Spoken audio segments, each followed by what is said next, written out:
Olá pessoal, aqui é o Velgas, hoje é dia 21 de fevereiro de 2026, 16 horas, horário de Brasília. Fiz um tema diferente, acho que diferente, espero que vocês gostem, mas do vídeo vocês vão gostar com certeza e aí vão gostar do tema também. O rei prisioneiro da sua própria coroa. A história é implacável, com aqueles que confundem ambições com destino. O ditador da Rússia, Vladimir Putin, o homem que buscou restaurar a glória dos tsares, a glória da União Soviética, tudo isso ele queria, hoje habita uma armadilha, forjada por suas próprias mãos. Na Ucrânia, o que deveria ser uma marcha triunfal, transformou-se em um pântano existencial. O ditador russo não pode mais sustentar o peso da guerra. Mas, paradoxalmente, a ideia de uma paz sem uma vitória absoluta o apavora. Como aponta a análise profunda da The Economist, Putin está encurralado, segundo a publicação deles. O cessar-fogo que o mundo espera pode ser para ele o veneno que desestabilizará o seu trono. É uma ilusão da vitória, é a sombra de 1945, é uma realidade desoladora para o Kremlin, para todo o Kremlin, aqueles que estão em volta do ditador e aqueles que o apoiam, a elite russa. Os ganhos territoriais russos em 4 anos de massacre são insignificantes quando comparados à escala das conquistas da ex-União Soviética na Segunda Guerra Mundial. Putin queria ser Pedro, o Grande, mas a linha de frente oferece apenas um impasse tecnológico. A vantagem numérica russa foi anulada pela era dos drones. A concentração de forças tornou-se impossível sob o olhar onipresente das câmeras ucranianas que vasculham o solo onde o inimigo pode estar dos céus. A Rússia sofre perdas que agora superam sua capacidade de reposição, ou seja, existem mais baixas do que o número de voluntários ou mesmo de mobilizados que eles fazem mensalmente. O apoio ideológico morreu sob o peso dos caixões, forçando o Estado a comprar. Eu pus comprar o termo porque ele paga bônus, né, para voluntários se alistarem, para comprar soldados a preços exorbitantes, esgotando os cofres de uma nação em declínio, de uma nação à beira do colapso econômico. E a aposta no inverno da resistência. Pilares, a esperança de Putin agora está repousando em pilares frágeis. Ele bombardeia a infraestrutura energética da Ucrânia, tentando congelar o espírito de um povo que já provou ser inquebrável.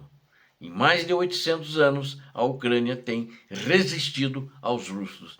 E não é agora, com esse títere, com esse ditador, que vai ser diferente.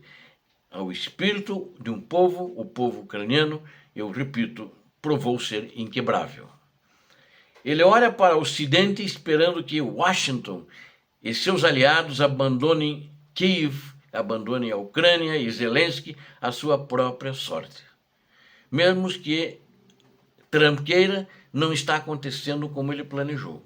E ele imaginava que logo após a posse de Trump, tudo seria diferente e que ele já teria ganhado essa guerra. Na realidade, é o que ele tem pedido ao Trump: force a Ucrânia a nos entregar Donbass. Esse é o pedido dele. Mas até agora não dá certo, apesar de Trump estar pressionando a Ucrânia. As chances da Ucrânia desmoronar politicamente antes da Rússia colapsar economicamente diminuem a cada novo amanhecer de resistência. E esse vício de guerra, que um ditador que só pensa na guerra, ele trouxe para a Rússia uma economia que está em frangalhos. Porque Putin não aceita a paz. Essa é a chave de tudo agora. Ele chegou num ponto que está perdendo muito. Mas por que ele não aceita a paz? Porque ele não aceita se retirar dos territórios.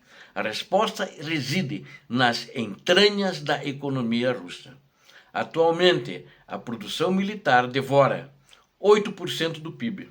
Um número grande. Um número maluco. A Rússia tornou-se um estado viciado em pólvora.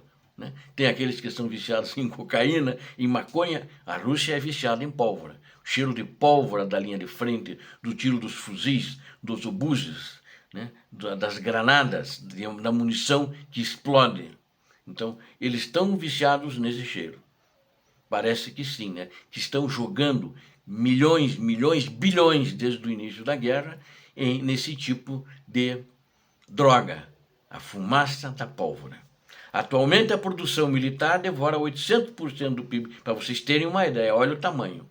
O PIB antes da guerra era estimado em torno de 2 trilhões.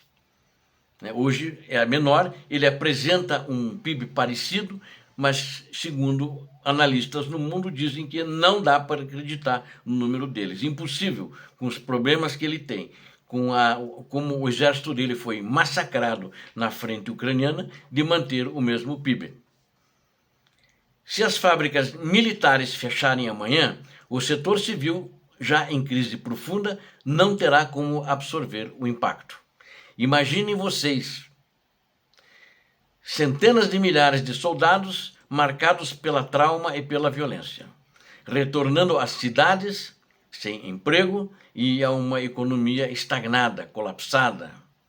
O fim da guerra traria para dentro das fronteiras russas uma instabilidade política que Putin não vai conseguir controlar com as forças de segurança, tampouco com a sua polícia secreta do FSB.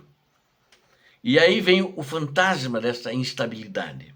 Sem uma vitória visível, o descontentamento público vai fermentar sobre a superfície. Anos de perdas monumentais, dinheiro que esvaiu-se em pólvora, em fumaça da pólvora, dívida nacional crescente e queda nas receitas do petróleo criaram uma atmosfera de pré-colapso. Para Putin, continuar a guerra é uma forma de adiar o acerto de contas com seu próprio povo. Adiar o acerto de contas com a Rússia. Ele acredita que a guerra é sua única forma de sobrevivência, mas o custo dessa sobrevivência aumenta a cada hora. Na realidade, é um crepúsculo do regime, para concluir, eu poderia chamar assim, o crepúsculo do regime de Putin. Se as tentativas de intensificar o combate apenas devastarem ainda mais o tecido social e financeiro da Rússia, o regime de Putin enfrentará uma crise devastadora. Nunca, ou melhor, não se trata mais apenas de conquistar terras ucranianas. Trata-se de evitar a implosão russa. O Tsar está nu, cercado por conselheiros que temem dizer a verdade para ele. A guerra que deveria imortalizá-lo como um dos grandes reis da história pode ser, na verdade, o seu longo e sangrento epitáfio.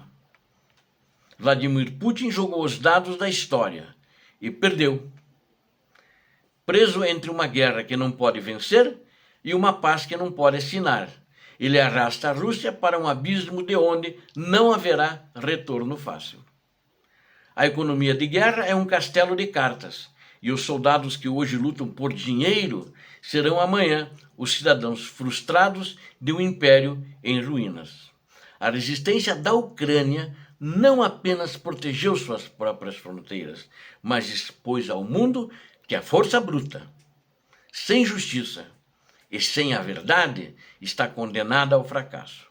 O fim está sendo escrito e ele não favorece à Rússia, ao ditador, aos moscovitas, ao Kremlin, ou seja, quem a gente quiser apontar dentro da Rússia.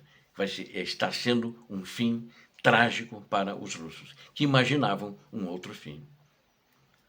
Muito obrigado a vocês que assistiram ao vídeo, conto com vocês. Deus abençoe todos vocês, Deus abençoe a Ucrânia, Deus abençoe o Brasil. Paz e bem, paz para toda a humanidade.